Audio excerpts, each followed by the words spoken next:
அனிசே, என்ன விளையாடே வந்த? அதை ஏனே கேட்க, எனக்கு ஒரே ஒரு ஆசை தான். இந்த தமிழக சிஎம் ஐயாவுக்கு ஒரே ஒரு கோரிக்கை மட்டும் வைக்கேன். இந்த ஞாயிற்றுக்கிழமை ஆனா தயவு செய்து இந்த பொண்டாட்டி மரத்தை விளையாட விட சொல்லுங்க. ஒரே எமத்தா இருக்கு. 6 நாள் மண்டை காஞ்சி வேலை பார்க்கும். 6 மணி ஆனால் வீட்டுக்காரன் ஒரு முறை கலைய போடுங்க. என்ன செய்யணும்னு தெரிய முடியல. வீட்டுக்கு வந்தால் 8 மணிக்கு.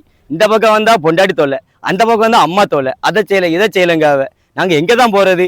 நீங்கள் என்ன ஒரு கோரிக்கை, என்ன கோரிக்கைனா, நாங்கள் எல்லாரும் உங்களுக்கு கண்டிப்பாக அடுத்த ஓட்டு போடுவோம். அதாவது நீங்கள் கோரிக்கை நிறைவேற்றணும். என்ன ஒரு கோரிக்கைனா, நீங்கள் பெண்களுக்கு 2500 கொடுக்கன்னு சொல்லிருக்கீங்க. நீ 2000 கொடுங்க, 5000 கொடுங்க, அது முக்கியம் கிடையாது. இப்போ பெண்களுக்கு பேருந்து இலவசம் கொடுக்கன்றீங்க.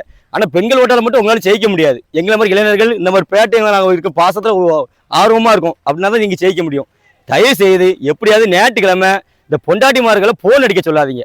வீட்டுக்கு போனால் ஒரே தொல்லையாக தான் இருக்குது. இந்த கிரௌண்டுக்கு வந்தால் தான் இங்கே பாருங்கள், கிரௌண்டை சட்டசபையில் எங்களை ஒரே ஒரு கோரிக்கை, எங்களை மாதிரி கல்யாணமான ஆணுங்க எல்லாத்துக்கும் ஞாயிற்றுக்கிழமை விளையாட விடணும். பெண்களுக்கு அது வந்து பொண்டாட்டிமாருக்கு அனுமதி கொடுக்கணும். அதுக்கு நீங்கள் குடிக்கிறது சட்டசபை நிறைவேற்றுங்க எங்களுக்கு.